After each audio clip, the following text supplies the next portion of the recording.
आज हम पढ़ रहे हैं व्याकरण। ठीक है, व्याकरण का अर्थ क्या होता है? शब्दों पे अनुशासन या भली भांति समझना।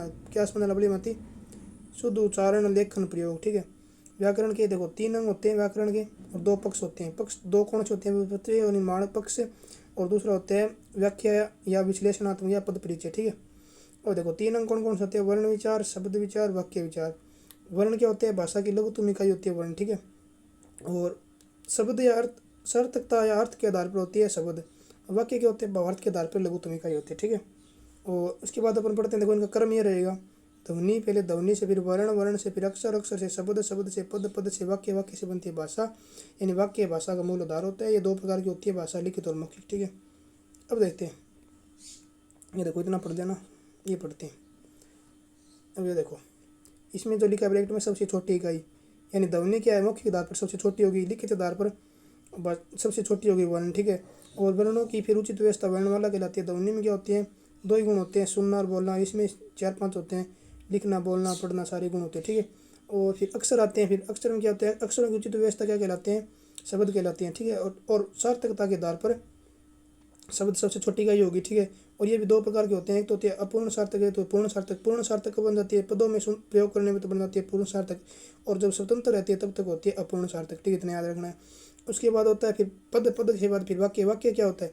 वाक्य होता है भावार्थ के आधार पर। ठीक है, भावार्थ अर्थ के आधार पर वाक्य लघुत्तम इकाई वाक्य होती है। ठीक है, अब देखो थोड़ा सा इसमें अंतर देख लेते हैं। इनमें वर्णों और अक्षरों में अंतर क्या होता है? देखो, यानी स्वर और स्वर रहित जो व्यंजन होते हैं ना, वो सारे के सारे वर्ण होते हैं। ठीक है, स्वर और स्वर रहित व्यंजन। और अक्षर में क्या होते हैं? स्वर और स्वर सहित, यानी इनके योग से फिर अक्षर बनता है। ठीक है, इतना याद रखना है बस। पढ़ते हैं इसके बाद अपन, ये देखो वर्ण व्यवस्था। ठीक है, कैसी है वर्ण व्यवस्था, ये पढ़ते हैं अपन, थोड़ा सा इसके बारे में पढ़ते हैं।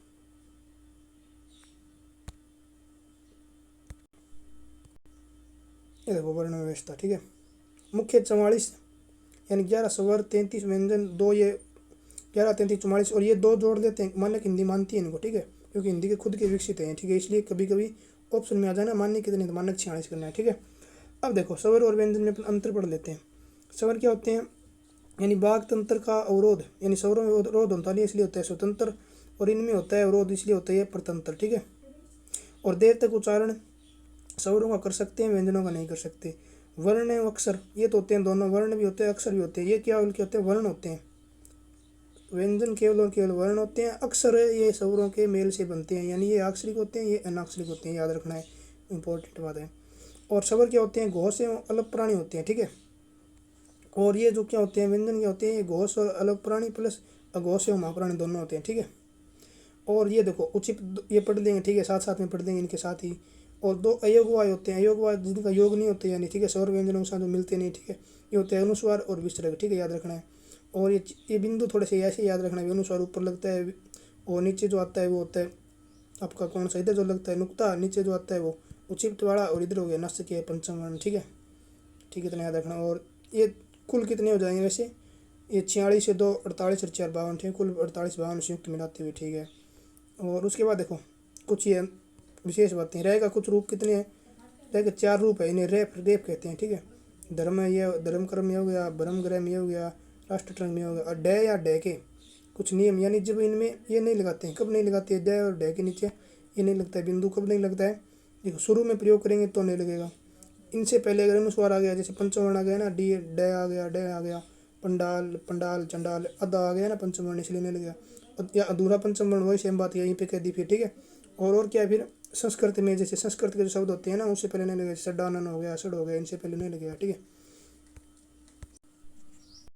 अब ऊपर पढ़ रहे हैं स्वरों के भेद। ठीक है, उत्पत्ति के आधार पर 11, जिनमें 4 मूल और 7 संदेह। 4 मूल कौन से? ए ई उ री। ठीक है, संदेह में संदेह के फिर 2 भाग कर दिए गए। ठीक है, सवर्ण संदेह और मिश्रित, यानी सवर्ण के मतलब होते हैं जिनकी सहजातियाँ होती हैं। ठीक है, और मिश्रित होते हैं जिनकी जातियाँ अलग अलग होती है। ठीक है, अलग अलग बनते हैं।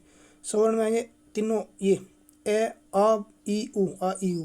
मिश्रित में ए ऐ ओ औ। ठीक है, ये आएंगे संयुक्त या संकर में। ठीक है, अब देखो उच्चारण मात्रा अवधि के दर्पी ने फिर जो मूल होते हैं इन्हें स्व एक मात्र कह देते हैं, और जो संदेह होते हैं दीर्घ कह देते हैं। ये इनके साथ ही पढ़ लेंगे। ठीक, कंपेरिजन में। ठीक हो गया।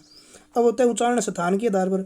उच्चारण स्थान के आधार पर जैसे सजातीय सजातीय गण से होते हैं, ये सवर्ण वाले सजातीय होते हैं, ठीक है, यानी इनका वर्ण एक होते हैं, जातीय एक होता है। और विजातीय यानी वर्ण इनके अलग अलग होते हैं, जाति अलग अलग होती है, ये विजातीय हो गए, 4 हो गए, ठीक है, ये पढ़ना है। और फिर आते हैं जातीय आधार पर, पढ़ लिया, यही जातीय होंगे, ठीक है, पढ़ लिया जातीय आधार पर। और अब आता है प्रकृति के आधार पर। देखो प्रकृति के आधार पर होता है निरनुनासिक, अनुनासिक और नासिक, ठीक है, अनुनासिक, निरनुनासिक। और फिर अनुनासिक के भी 2 भेद किए गए। देखो अनुनासिक में जो चंद्र बिंदु तो होता है ना, वो तो होता है मुख्य और नासिका, यानी अनुनासिक सीधा आएगा तो आएगा, मुख्य और नासिक दोनों को यूज होता है। और जिनमें केवल अनुस्वार जो होता है ना, देखो चंद्र बिंदु तो दोनों आएंगे, ठीक है, और अनुस्वार जो होते हैं केवल और केवल नासिका होते हैं, देखो यहाँ पे लिखा है थोड़ा सा, ठीक है। और निरनुनासिक में क्या होता है, केवल और केवल मुख्य होता है, नासिका नहीं होती, इतना याद रखना है बस, ठीक है। इनमें सारी यही सवर यही है, ठीक है। अब देखो इनके ऊपर मात्रा लगाई है, देखो ये इसको अनुस्वार न मत मान लेना, ये अनुस्वार नहीं है, जिसके ऊपर मात्रा होती है ना, इसको फिर ये चंद्र बिंदु लग नहीं सकता, इसीलिए ये लगाया है बिंदु, ठीक है। अनुस्वार लग दिख रहा है लेकिन है नहीं, ठीक है।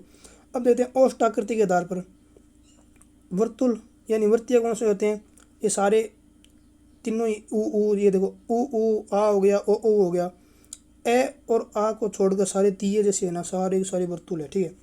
और ए वर्तुल में कौन से आ जाएंगे, फिर ए वर्तुल में आ जाएंगे आ, एक आ आएगा मात्र, ठीक है, बाकी सारे ये ई 500 यहाँ आएंगे, ई री ए, ठीक है। और उदासीन होता है ए, ठीक है। और इनको फिर जीवा के आधार पर बांटे ना, जो उदासीन होता है वो जीवा में फिर मध्य में चला जाता है, ठीक है, ये देखो जीवा में उदासीन होता है, जो उदासीन होता है मध्य होता है, ठीक है।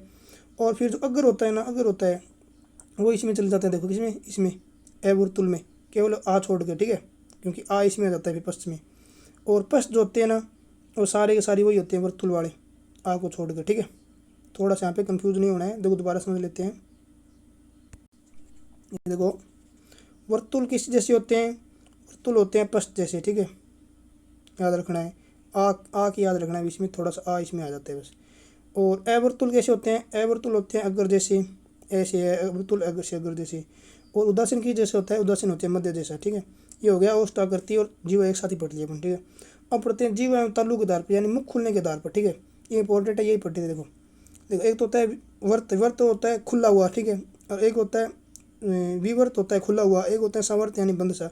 अब देखो ये होता है विवर्त, विवर्त में आ आएगा, एक ही आएगा। फिर आएगा अर्धविवर्त, अर्धविवर्त में आ से छोटा ए कर दो और ये 2 बड़े कर दो, ठीक है, थोड़ा सा मुँह कम खुलेगा इसकी तुलना में, ठीक है, ये हो गया, ठीक है। और उसके बाद आएगा संवर्त यानी बंद सा रहेगा, तो इसकी तुलना में थोड़े से ये कम खुलते हैं ना, इसके थोड़ा सा कम खुलेगा यानी बंद सा रहेगा, ठीक है। तो ये में पूर्ण बंद सा ही रहता है, ठीक है। ये तो हो गए अर्ध संवर्त और ये हो गए संवर्त, ठीक है, यानी इसमें आ जाएंगे ई ऊ रही, ठीक है, इतना याद रखना है।